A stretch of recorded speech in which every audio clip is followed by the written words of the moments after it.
The workshop of Cadet's data scraper friend is just as the two of you left it. You remember the cycles you and Cadet spent in here, poring over that dark data. The strange fragments of the drone's mind protests seeded among the cold code. You find the drive where Cadet told you it would be, in a compartment under the padding of a bunk lined with thick shielding that makes its contents undetectable. Right, no. Oh, yeah, it's at Scutty Yards there. Okay, I had a brain fart for a moment. I was like, wait, where was it?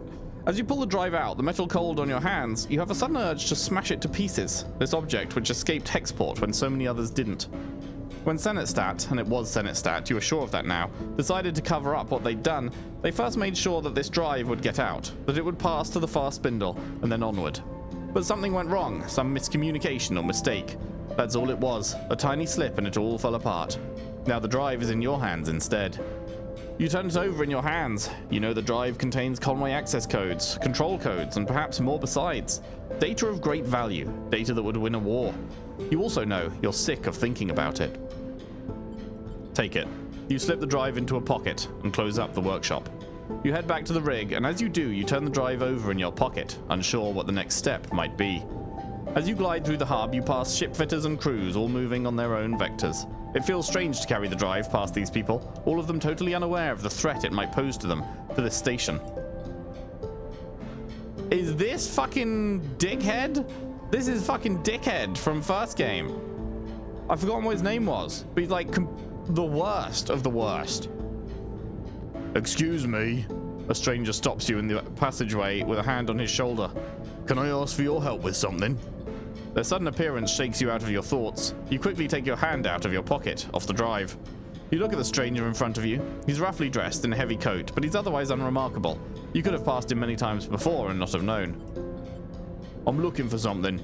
He looks over his glasses at you. A little lost drive. Who are you? This matter concerns my client more than me. He leans back a little, his voice calm. So introductions won't be necessary. But the drive belongs to my client, and he would be very happy to see it returned. Suddenly, something catches your eye. A set of dice, like those used to play Star and Stoker. The stranger is playing with them in one hand, turning them end over end in the station's microgravity. What's with the dice? The stranger looks down at them, as if he had forgotten he was holding them. I must admit, I love to play games to pass the time. I enjoy the chaos of Star and Stoker, with its unpredictable shifts. He spins the floating dice. My brother, however, prefers the systematic progression of Tavla, with its inevitability. Oh. I think the one we met was playing Tavla, right? So it's not the same guy. It is his brother, okay. I suppose it runs in our family, he sighs.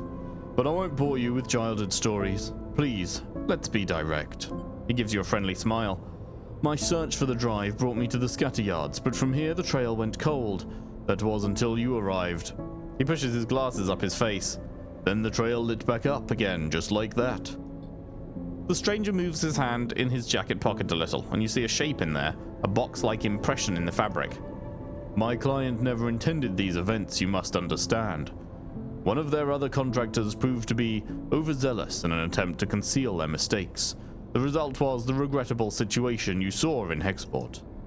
But for all that to be for nothing, that would be a waste beyond the original act, piling insult on injury.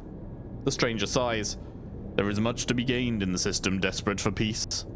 For the war to be ended, and wars tend to end when one side concedes. The drive will win the war? The stranger laughs. My client will greatly benefit from its retrieval. Any more is hard to judge without seeing the provenance of the data. Only a few possible futures remain for the belt. My client will facilitate one of the better ones. That is why I am here. But if you need additional persuasion, I am authorized to offer you 300 cryo as a reflection of your efforts. The stranger smiles again, his tone never straying from its businesslike calm. Now, can you return my client's drive? The stranger's hand shifts in his jacket pocket. You have the feeling this is not a choice you can deny.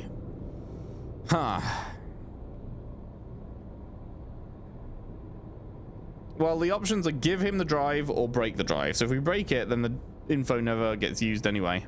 So if we give it to him, maybe the info will get used and could be good. It's interesting because, like, we're automatically opposed to him because of who he was in the first game. But it turns out he's not that guy from the first game. It's his brother. Maybe his brother's better?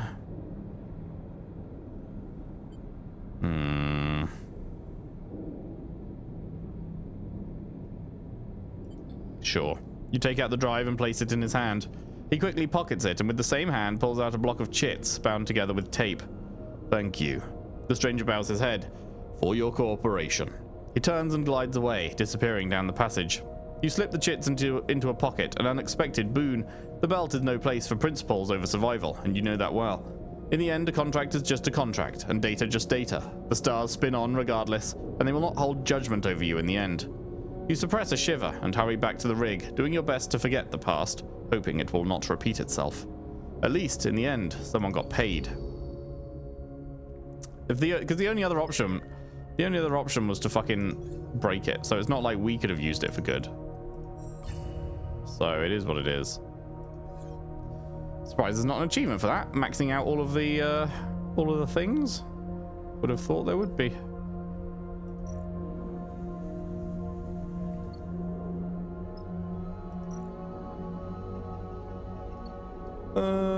Right.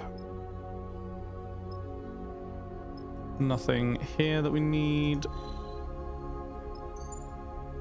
Let's go back down to the hollow. Oh wait, no, we do need to get some fuel and shit.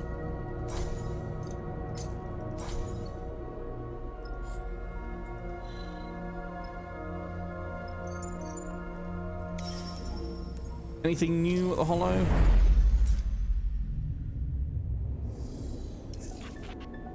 Anything at all? It's not looking like it, is it? Oh, hey, we get 1,000 credits as well. Nice. Not really looking like there's anything new. Okay. Keep going down. See what's going on at Oliveira. How is Abro doing? Stop! A shadowed figure meets you in the docking tunnel. No saboteurs allowed! Hey kid. Seraphim glides forward and ruffles the figure's hair. Still playing sheriff? Nah, just bored. Xander grins. What are you two doing here? He glides alongside you and Seraphim as you drift through the tunnel. None of your business. Seraphim pushes past. No offense, kid, but you aren't actually the sheriff around here. You pass through the familiar doors and back into Oliveira, a surprisingly pleasant feeling. Oddly, like coming home. You came! Cadence is there in the docking concourse waiting to greet you. I'm impressed. Seraphim's face immediately erupts into an uncontainable smile. Cadence. He turns to you. You two remember each other, right? Sleeper saved the colony. Cadence's deadpan answer seems intended to cover for Seraphim's awkwardness. Yeah, I remember them. The four of you descend down through the docking tower together and into Oliveira itself. The colony looks much the same as when you left, though you pick up from Cadence that changes are coming. Carmen's back with a vengeance since Darkside. Cadence smiles. He's all about expanding and improving the colony, which is why I asked you to come, Sarah. The nickname slips out, but both Cadence and Seraphim clock it and glance at you. As you reach the core of the colony, you see the increased activity. There are more colonists than you remember, and they move back and forth with purpose, carrying crates and tools, the chatter less than usual. We need all the help we can get to sort the place out. Cadence notices you watching the stream of freight and people. Carmen wants to do some kind of event, an anniversary, I think. Honor the founders and all that. Gonna be a big party, Xander grins. Can't wait. So, Cadence looks between you and Seraphim. What do you think? Up for some colony-mandated manual labor? She grins. Seraphim gives you a sideways glance, observing your response carefully. How could you say no? I love manual labor. So wait, is that a map thing or... No, wait, so what is it that it actually wants me to do here?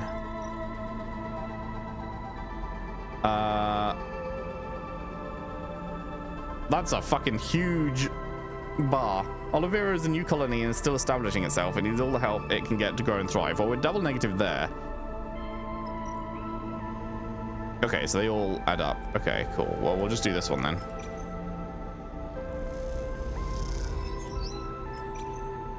for the double positive.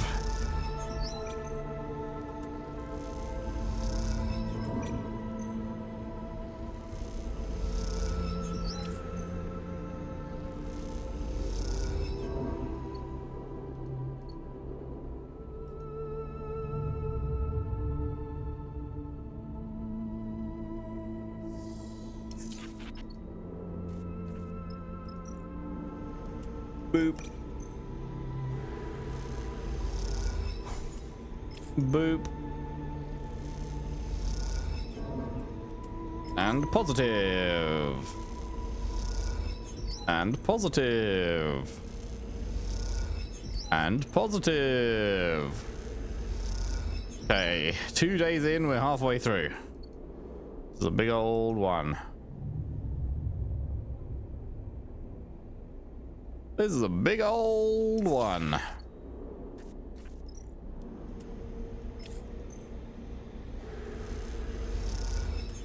Oh, the positive on the glitch dice. Very nice. Very rare.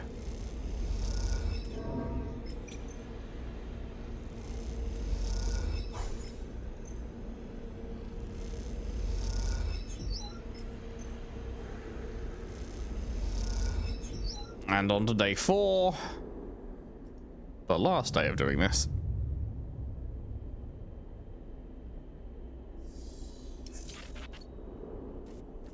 Glitch dice 2 in a row. Never lucky.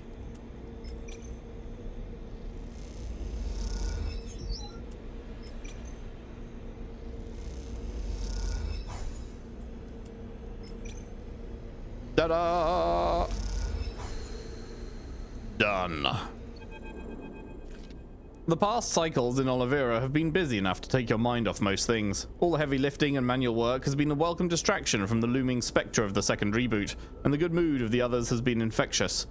Seraphin has almost been annoyingly upbeat, his relationship with Cadence the worst kept secret in the colony. Why are they trying to keep it a secret?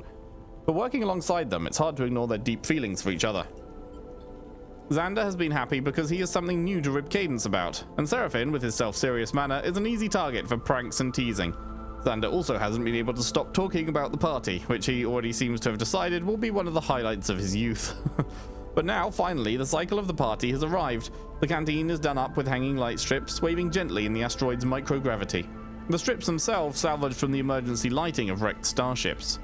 With the work stopped and all the colonists yet to arrive, you find the reboot filling your mind once again, growing like a shadow. Something on your mind there? The voice takes you by surprise. Colonist. Pragmatic elder. You turn to see a colonist you haven't met before, an older man in some sort of supportive chair. Oh, wait, is this bro that was in the fucking, he was in the suit. Is this bro that was in the suit so that he could walk around? That was like in charge at the end of the first game? An older man in some sort of supportive chair, his hair shot through with grey and his face sallow. Didn't mean to startle you. My apologies. His pale eyes scan you. It just seemed like you might need some company. There is a strange look in his eyes that you can't quite place. He's looking at you like you've met him many times before, but you've never seen him before in your life. Yeah, because he's used to us from the first game. Looks beautiful, doesn't it? He gestures to the canteen with its hanging lights, his chair propelling him forward with little puffs of air. The young people did such a good job. Warms my heart to see it like this. Never thought this rock could ever be a home. He looks sideways at you. Have we met? Us? He shakes his head. No. Sorry if I'm being a bit too familiar. He coughs a few shallow coughs. Just, you remind me of someone who did a lot for me. Nice, I'm glad I clocked that immediately. But let's not chat about me. I want to know about you. He turns his chair a little. What's eating you? The way you were staring at those light strips, it was like they were about to leap down and strangle you. His chuckle becomes a cough. I'm afraid of the future. I can see that. I am myself most days. He sighs. After a certain point, you realize it isn't going to get better, so all you have to wait for is things to get worse. This body of mine is on a downward trajectory, that's for sure.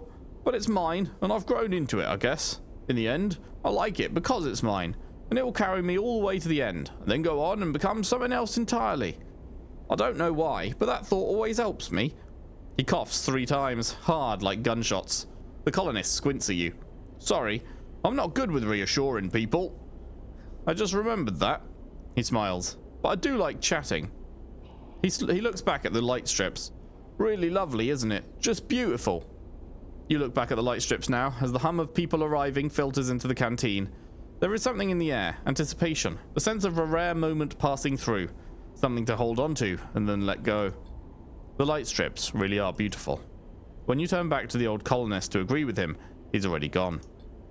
Hey, sleeper. Seraphim pushes through the now gathering crowd towards you. Got you a drink. He offers a pouch of some amber liquid. Hey. Cadence comes up alongside you and hugs you with one arm. I wondered where you were hiding. She smiles warmly at you with her infectious smile. You think about mentioning the old colonist to her, asking her about him, but Seraphim hushes the two of you. Carmen is about to start. You follow Seraphin's eyes to the front of the canteen, where, above the heads of the now quite large crowd of colonists, Carmen floats, surveying the room. We meet this cycle, Carmen begins, his voice loud but clipped, formal in the way you hadn't heard before. To first remember those founders of this colony, those lost and still with us. I will never forget the distress call that brought me here to the wreck of the Pilgrim Seed. I will never forget the scenes that greeted me, and I know some of you were there too. A rumble of acknowledgement moves through the crowd. But I also know that many of you weren't. That many of you came here to take refuge from other troubles, and I would like you to be able to remember too. You glance at Cadence, her eyes fixed with incredible intensity on Carmen. They look wet in the glow of the light strips.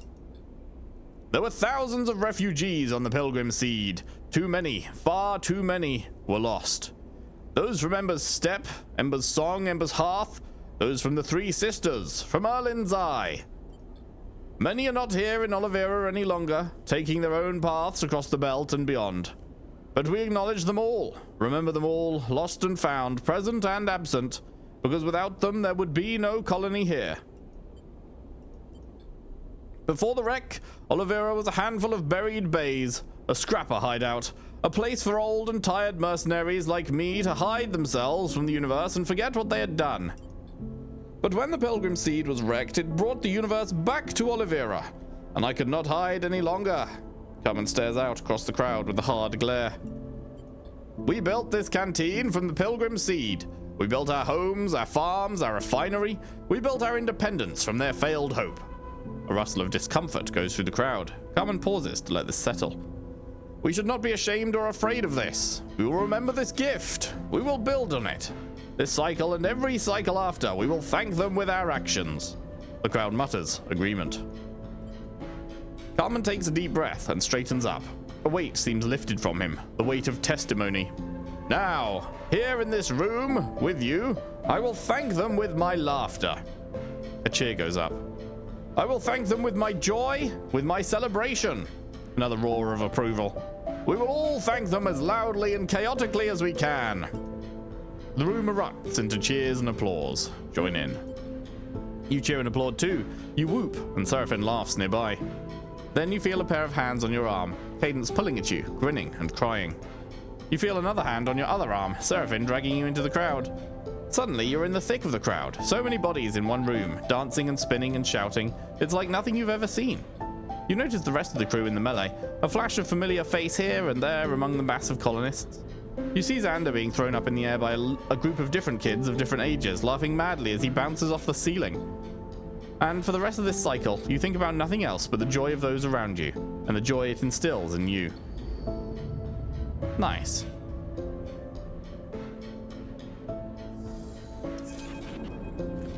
Another flicker in the dark before waking, and a numbness that follows soon after. You wake slowly and stare out at the flickering stars and the distant rocks of the belt.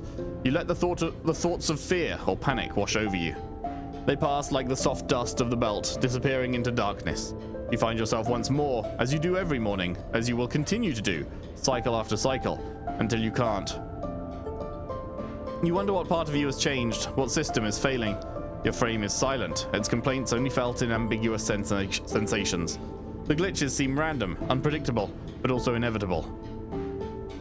They will only increase in number until you reboot yourself. But you do not know what lies beyond that. At least the glitches are dependably familiar. The reboot is anything but. You wake up in your berth, the same light that always shines on the belt, shining incessantly through the window. You are slow to rise, slow to begin this fresh cycle.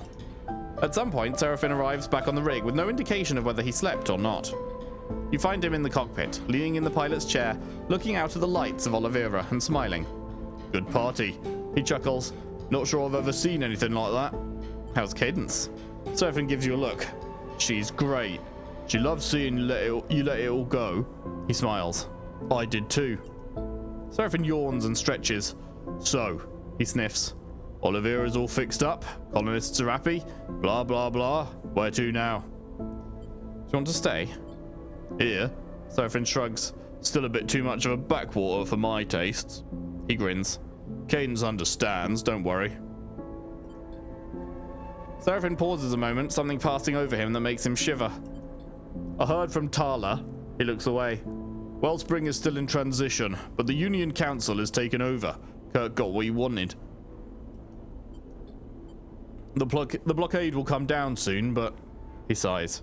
I'm not sure I'm ready to revisit that place yet. He looks at you and smiles. When I come back to Tala, I want to have something to show for myself, you know? I get it. Family, he shrugs. Maybe, once the reboot is done, once the blockade is down, maybe we can visit then. Seraphim takes a deep breath. We'll get there, some cycle soon. You're not sure if Seraphim is trying to convince you or himself. He stretches, shaking off his feelings. For now, though, the boat is ours to explore. Oliveira have filled our fuel tank, so it really is up to you where we go. He gets up. While you're deciding, I'm gonna go dig up some breakfast. He glides out of the cockpit. You take a moment to look out across the tiny lights of Oliveira, dwarfed by the crater and the wreck that sits at the far end. Not bad. Not bad at all, you think. Nice. Another point there for things we don't need. I guess we head out then. Oliveira done. We have to go back to Hollow to go to the greenhouse again.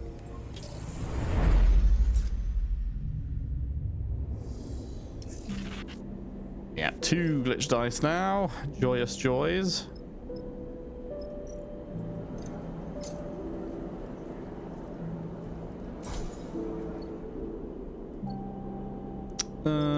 Right, let's just keep going. So, green belt.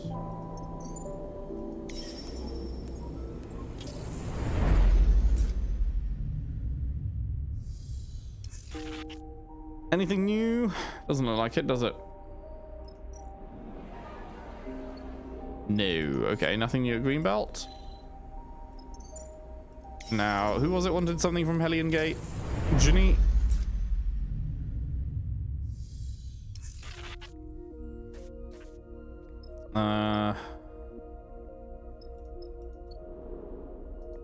Right, yeah, that's us. Data scraping. Right, that's what we need, isn't it?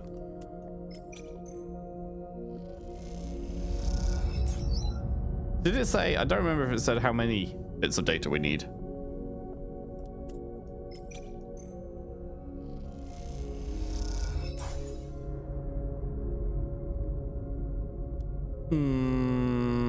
You do get one for a neutral.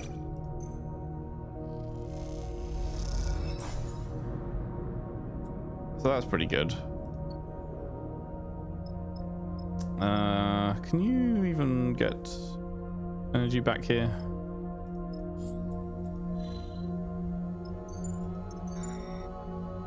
Oh, fuck. We have no fuel. Oh, Scheiße. I forgot.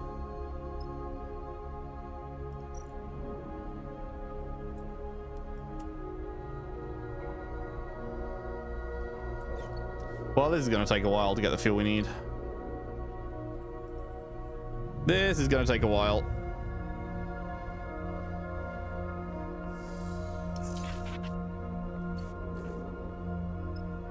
And there's no way to get... I mean, we can eat the supplies in the ship, right, actually. Don't want to accumulate stress. What am I doing? Supplies, boom. Okay. I forgot how much I hate this place because it's so hard to actually get the fuel you need to leave it. Because it works on a double negative.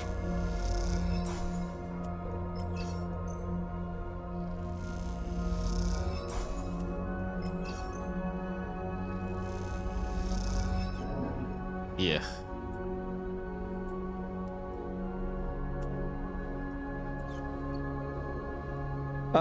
Is that enough to get out of here? Yes. Okay. Hate that place. Despise that place.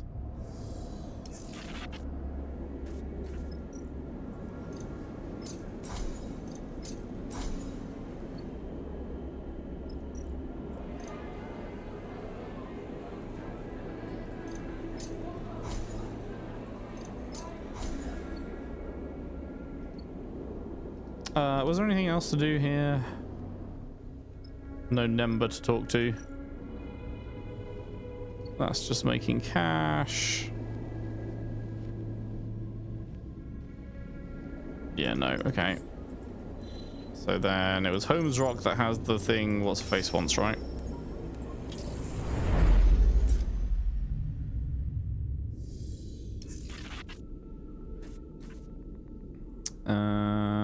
Was it a... No, it wasn't a map thing here. Didn't someone have something they wanted on Holmes Rock? Am I tripping? Maybe I'm tripping.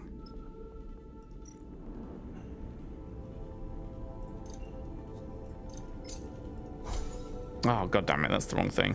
I was like, oh, that's supplies, so this is fuel, and I just slammed it in without actually fucking reading it. Like the smart man I am. Okay, it's none of those. There we go. Okay, so is there actually nothing to do here? Am I crazy? What? Bring the Solheim data. Oh, I guess it was just, I was thinking of the data place, but that was the other place. Okay, so there's nothing here then. Can't go back up. So the only other place to go is Flotsam.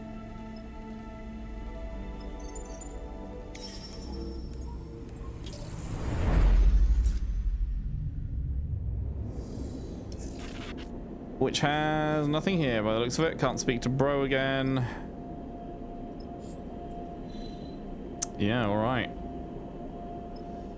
Guess we're going back to dark side. Actually, hang on, let's fill up.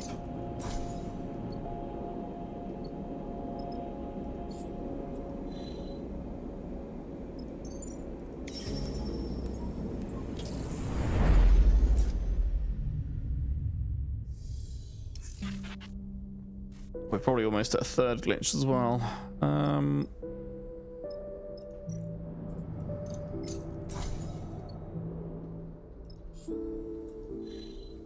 All right, boom, back to dark side we go.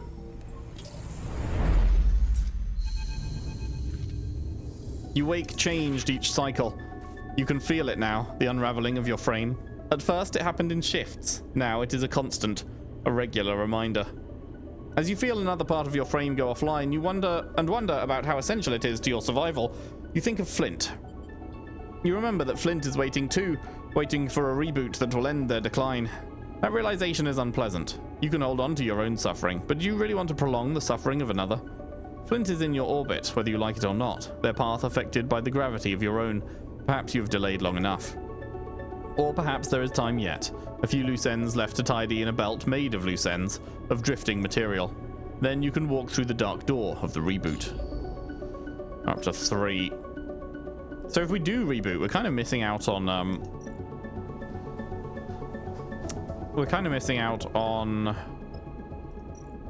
a little bit of extra dialogue. Fuck, she wants 6. She wants 6. Oh my god, I didn't realize that. I was like, oh, there's no way she wants more than 3, right? She wants fucking 6. This bitch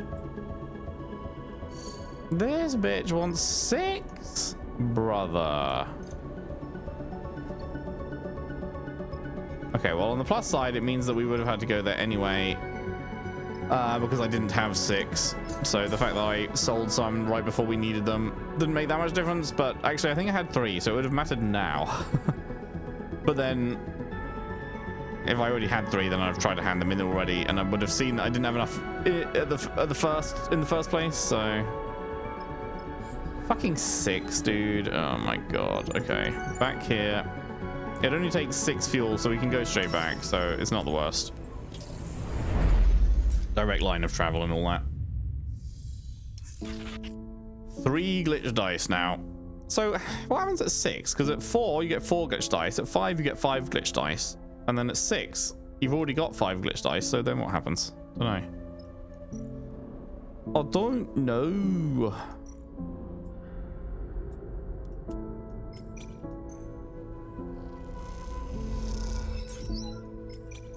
Can't believe positive outcome is only +1. Like, bruh. I guess I keep looking for more ones that I can guarantee, because I don't really want to start getting stressed now. Hey, perfect. Perfect. Wait, what's this? Seraphin's coin, a good luck charm to guide you through the reboot. Oh, nice. I didn't notice that before. Okay, there we go. 6 Solheim data. Boom.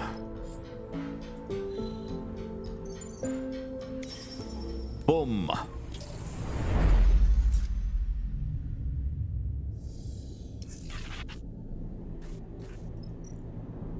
Here you go, girl. Junie needs one final batch of data to complete her work on the mainframe and lay the foundations for her archive. Bada bing, bada boom. Junie's thankful for the data. I have everything prepared, just give me a moment. You've been waiting for what feels like a long time. Junie insists you can't help, so you find yourself floating in the baking heat of the Habpet mainframe while she taps away at her terminal. As you do, you can't help but shake the feeling of a presence nearby, one that you're coming to understand as some remnant of Overseer. You don't know if Overseer was ever really a person, but now, with their many selves combined and dispersed, their consciousness expanding to fill the vast space of the Habpet and its network, they surely aren't even close to human anymore. You think of them as a ghost, but perhaps now they are better understood as something less mournful. As a system, a process, a thing becoming. The entire station is their body. You can't help but wonder how that feels. And we are ready! Junie hits a key on her terminal with percussive force. It'll take a little while, but she'll be online in a few moments. She looks flushed with excitement. She? Weren't you listening last time? Junie squints at you. Don't tell me you drifted off. I was thinking about Overseer. Junie shakes her head. Then you don't know. She suddenly looks concerned. Her voice screeches out of the terminals. It descends in pitch from a squeal to speaking. Then, below the mainframe, a flickering projection appears. First as lines, and then as solid light. Ha! Warden. Welcome, visitors. Warden flickers and warps. I am the Warden. Please provide... The image jerks and freezes, then blinks out. Shit. Junie taps at her terminal. Just need to reconfigure her for the Habpet environment. The Warden? Seriously? What? Junie doesn't look up from the terminal. I told you last time we need a way to process and understand all this data. Warden is perfect. This better not blow up in our faces. It won't. Junie glances over her shoulder. I've taken precautions. She can't hurt us. The technician is right. Warden's clipped voice echoes through the cavernous mainframe bay. My protocol is operating under safe mode limitations. Warden's blind eyes stare out over your head. Do not be concerned, Officer Dahl. Sorry, I'll fix that. Junie chuckles. What about the archive? Warden is our archive. She can sort the data, act as interface, answer queries from anyone who visits. Junie smiles. Come on, you have to admit, this is pretty cool. You look at the statuesque figure of Warden, once at the heart of Solheim's intelligence gathering operations across the belt. Could such a tool of corporate oversight ever be used for something good? Look, watch this. Junie turns to Warden. Warden, provide the last known location of every Solheim vessel above Riga class in the Starward Belt. Immediately, technician. Warden draws a circle with a pointed finger and it expands, filling with bright specks. At first, hundreds and then thousands, a constellation of sites. See? Junie grins. This is our future, built on the foundation of our past. These tools are ours now. You look at the arc of specks, the points of light describing the shape of a long-dead corporation's power. This is incredible. It is. People need to know what this city, this system is built on. One can do that. Expose that. It'll be up to us to reshape the ruins into something new. I knew when I saw her that I couldn't leave her there, alone in the dark. I've been in that dark pit, and I won't condemn another being to it. Junie looks at the placid warden. Human or not, how we treat her is a test of our own values, of the world we project. Data is not a currency. It is not a commodity. It is the immaterial output of a system, a structure, a society. Junie meets your eye. This will be a place to uncover that system for ourselves. She looks around at the chaotic trailing wires and the floating terminals. Once I've cleared up a bit, she laughs. You and Junie spend a little longer in the mainframe, sorting cables and offering Warden casual queries. Not all of them return useful information, and Junie begins listing out the changes she will need to make. After a while, you both find yourself tiring, heads aching with all the fresh information you've crammed into them. So you close up the core and ascend back through the layers of the facility to Darkside's surface. As you do, you feel the history of each strata, the layers that make up this place, and the belt beyond. Now, more than ever, it feels tangible to you, as if it contains not only the past, but the promise of the future as well.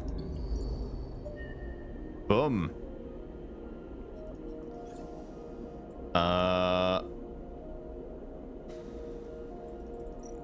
Sure, why not? Why not? We have the cash and nothing else to spend it on, so that is it then. The only thing that remains is to finish the reboot. We could just like spam cycles to get some more dialogue from this, but it's just going to be my body's breaking down some more. I wonder what will happen when this completes. And like, yeah, I think we're fine to just go. Right, you need the coin. Okay. Oh boy, guys, are you ready? Begin reboot. You need to be rebooted to have any chance of surviving, but the outcome is unclear. This step will mean big changes, no matter what happens. Boom. 3, 2, 1. You wait outside the shop where Bliss is set up, and turn Seraphine's coin over in your hands. You are ready. You turn Seraphine's coin over and over in your fingers as you stand in Flicker Row, crowds pushing past on their way to whatever future awaits them. Your fingers glide over the worn metal, as you imagine Seraphine's have, Tala's have, in moments of anticipation. Perhaps others, before the coin came to be Tala's, have repeated the same ritual, the same nervous routine. But their fingers were human, born, not made. This intrusive thought makes you slip the coin into a pocket quickly, as if it had delivered a shock. You hear a hiss, and the door of the shop slides open, revealing Ankita. You see her eyes scan the crowds, almost defensively, before she spots you there and nods in your direction. Hey, Ankita. She looks around for a moment, then approaches you. She looks tired, but her stubborn ferocity bubbles under the surface. Bliss is waiting for you. She nods back towards the shop. Which I guess is why you are hanging around out here? Nervous? How are you doing? She smiles at your attempt to buy more time. Keeping busy, working with the ex-Atsubo factions, trying to keep this place stable, getting on with what I have to do. She shrugs. I recommend it. Ankita looks away, the signs of Flicker Row reflected in her eyes. I just remembered. I owe you an explanation. I promised to tell you why I wanted Atsubo out if we managed it. She shakes her head. I guess I'm not very good with promises. Why did you? Ankita is still staring at the signs. I grew up here, Sleeper. Did you know that? She doesn't wait for an answer. After I came to the belt, after Bliss and I... She pauses, not wanting to say it. When I had nothing left. This is where I came. And when I got here, my home was gone. She grimaces. Those Atsubo bastards had destroyed it. Strangled the life out of it. I was looking for something to fight for on my own terms. Darkseid became that for me. She sighs. That's all you're getting. Promise kept. Ankita looks over her shoulder. Look, Bliss wouldn't be happy if they saw me out here chatting to you when you're already late for your appointment. She smiles to herself. And I don't need more reasons for Bliss to be unhappy with me. She grabs you by the shoulders and steers you towards the shop's entrance. I'll catch you after. Don't you worry. She pushes you towards the door and then turns away and disappears into the lights of Flicker Row. You take a final moment and then will yourself inside, leaving the glimmering lights and the shifting crowd behind. Bliss is perched at the console. They turn as you enter. Finally, They smile weakly. you were making me think you wouldn't show. I saw Ankita. Oh, yes. Bliss looks away. We're talking again. She has a lot to do, and she needs the backup. I don't think Ankita does very well unless she's busy, so it's for the best. Bliss shrugs. I don't think she'll ever change, but people surprise you sometimes. They smile tentatively. Anyway, Bliss sighs. this is not what you're here for. We need to focus on the reboot. I'm sure Seraphine told you, but everything is ready. Bliss gestures to 2 couches with straps, freshly built connectors, and a bundle of wires at one end. I hope it will be comfortable for you both. Where's Flint? Was just getting some air. Flint leans in the open doorway watching you both. Their pale face looks even more drained of color than usual. Flint comes inside the shop and nods to you. Let's do this. They take a shaky breath. I'm ready. Flint and Bliss go silent, and the sound of the crowds outside filters gently into the room, mixing with the whine of the air cycler and the hum of the terminals. There's not much more to say. Bliss looks at you both. Okay. They pause. Let's begin. Bliss helps you and Flint onto your couches. You settle there and slide your arms and legs under the straps that will keep you in place. The connector, with its thick bundle of wires, waves above your head. It is hard not to feel exposed lying here on your back, anticipating what is to come. It is even harder when the memory of waking up to this very same ceiling, with its bundles of dangling tech and scratched plating, forces itself into your mind. You have been here before. Last time you woke up to fear and panic, woke to a desperate escape attempt, and a shattered mind. A reboot interrupted. The thought sets you trembling. But then, staring up at the same ceiling, the trembling dissipates. After all, you're back here now, and that means you've survived this crisis, grew from it. You took the hit and bounced back unbeaten. All good there? Bliss's face floats into your vision. All good. Bliss smiles. How about you, Flint? You turn your head to see Flint lying beside you, stiff and still. They manage a tight-lipped nod. Looking at Flint staring up at the ceiling, like you were a moment ago, you feel a rush of sympathy. After all, they haven't faced this before like you have. They're stepping into a future they cannot see. You have been here before. Now, you're just completing the journey. Reach out to Flint. You raise an arm, reaching across the gap between the couches, and your hand touches Flint's. They do not look at you, but they grip your fingers in theirs tightly. Flint's fingers feel different to human fingers. The thick vinyl skin, the repair patches, the pressure of the metal skeleton beneath. You know this is what your touch feels like too, and that recognition is like a connection being made. You close your eyes and feel something flowing between the two of you, a solidarity so embodied that it reverberates within you. I'm connecting you to the terminal. Bliss's voice already feels distant, lost in the noise. You feel the cold click of the connector, the sense of flowing data. I'll be here when you wake up. In the dark, you feel restless. You shuffle your fingers, adjust your position against the couch. It takes you a moment to notice the sound is gone, the rumble of the crowds, the hum of the machines. This detail unsettles you, and so you search for reassurance. You think of Bliss's words, I'll be there when you wake up. You focus on them, on the possibility of waking up, of being somehow renewed. But what would that renewal look like? Your eyes blinking into the lights of Flicker Row, Bliss, Seraphine, and a renewed Flint beside you? But what then? Darkside. The station, yes, with its thronging thousands. Where else to be but the heart of the Starward Belt as it transforms? You put yourself in the city station, just outside this door perhaps, among the bright signs, or higher, in one of the ramshackle towers that look down on the ceaseless flow of Darkside. The projects, the possibilities, make themselves known to you. The neon paths that curl and split and branch across the dark surface. You choose one. Seraphine and a crew. Yes, the path that always bends back towards home, no matter how far it travels. The rig and a crew, some you know now, and some yet to be met, pushing out into the belt with a hold full of supplies and a contract in your mind. An image, in the cockpit with Seraphine, looking out at the stars. An image multiplied many times with many moods and textures. But at the heart of it, an unspoken link between you and your pilot, and a knowledge that Darkside will always be your home. You fly until the drive runs dry and the hull plates flake off, and your bones become the scrap this place is built upon. Then you feel it, the insistent pulling of a thread, the unraveling of your very self. The reboot comes on slow, an icy seeping into your mind. Little pieces of you flake off in the snow, fading with distance. You hear a voice, Bliss's voice, so far away now. You reach for it, stretch your every sense towards its familiar warmth. I'm starting the reboot. It is a whisper into the wind, pulled away from you the moment it is spoken. See you on the other side. All of a sudden, you wish you could make it stop. The incessant entropy of time, the tumbling of rocks through space, getting further and further apart every cycle, disappearing into the vacuum ahead. The decay of cells, the degradation of code, the corrosion and rot and rust. You wish in this moment to freeze it all, so you might hang on to it, preserve the warmth, the light, the softness at the heart of things. This thought grips you, tears into you like fear.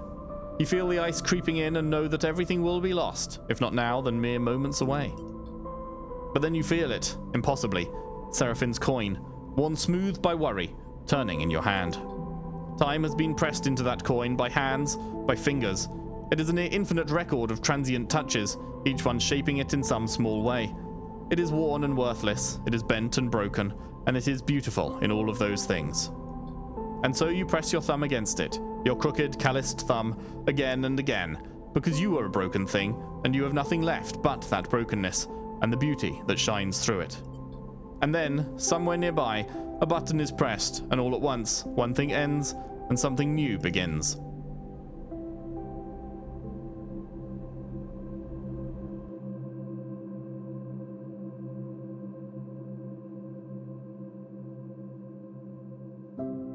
Damn, that's where it ends, huh? Opens on the reboot and ends on the reboot. We don't get to see what happens next. Fair enough. I guess I should have seen that coming. I didn't. For some reason, I didn't see that coming. It does make sense, though. It does make sense. It's a full circle moment. I really hope the reboot went well this time. I feel like it will have. You know, it's Bliss that's doing it. There's no one that's about to burst in and ruin things. I'm sure this reboot went well. I'm sure this was a much superior experience for us to the original. There we go. Citizen Sleeper 2. No DLC for this one. I don't know if they plan to do it or something, because it's obviously not been out as long, but yeah, no, none at the moment. Nothing like the Flux stuff from the first game, which added like hours and hours and hours onto the end of the original for completely free. So major props for that. But yeah, there we go. So thoughts on Citizen Sleeper 2. It is most certainly the superior game in almost every way. It is like so much more expansive. There's so much more going on, so many more possibilities and things for you to do. And yeah, it is absolutely the superior game overall. It does run into the problem of like save scumming became a thing that once I felt like, okay, some of these things are a little bit bullshit, then I realized save scumming was very possible, even though it seems like they don't want you to save scum because of how frequently they do save over your shit and the fact that they don't let you have multiple save files. So it feels as though they are doing that to make you not save scum, but then they don't save after every dice roll. They only save when you exit and go back to the larger map. So you can very easily just save scum. And I did a few times, and I'm glad I did. But I don't really get the design choice there. I don't know why they were like, okay, well, we'll just do this like half measure, but hey-ho. Yeah, the contracts going out and having this whole new system where you're going to be accumulating stress and you're going to be dealing with the 5-day supply timer, and you've got like choices to make on which way you go. The very first one of those that we like restarted the entire game on because it just didn't give me a direction. It made me very nervous for how they were going to be implemented for the rest of the game, but it turns out no need to be nervous. That was like the worst, most egregious example, was the very first one where it didn't fucking tell us like what I should be doing. It didn't give me a hint, but then all the others were like super clear what we were supposed to be doing. So yeah, that wasn't so much of an issue.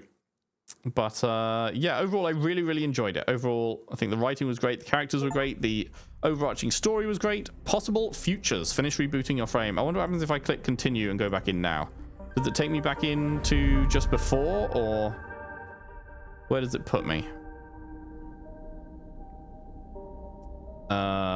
Okay, well, I've got the 3 glitches, so I assume this puts me before, right? Yeah, I've still got the coin. Okay, so there is no after. There is confirmed no after.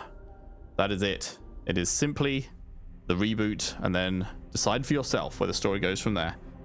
So yeah, I think story-wise, if there was one criticism I'd have, is that it wrapped up the Lane stuff very abruptly. It was like we were doing our thing, and then Lane arrives, and it's like, oh, I've got you now, Sleeper, and then he's just, boom, dead, gone. And it's just like, oh, that was like the guy that was chasing us and tormenting us and being the main villain for the whole game, and he just sort of walks in the room and is dead within like 5 seconds.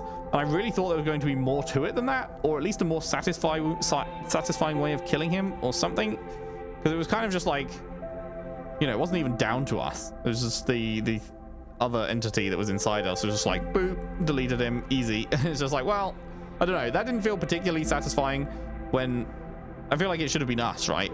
We should have been personally the one killing him, and it shouldn't have just been an instant thing where he just instantly got obliterated. He should have at least, like, had time to know that he lost rather than just, boom, gone, you know? So I think that was maybe a little bit disappointing, Lane's ending. But aside from that, I was very happy with it. And I liked that they brought back some of the characters from the first game, and they didn't even, like, make it super clear for some of them, like that old guy near the end. But it was handled well. It was handled tastefully, I guess.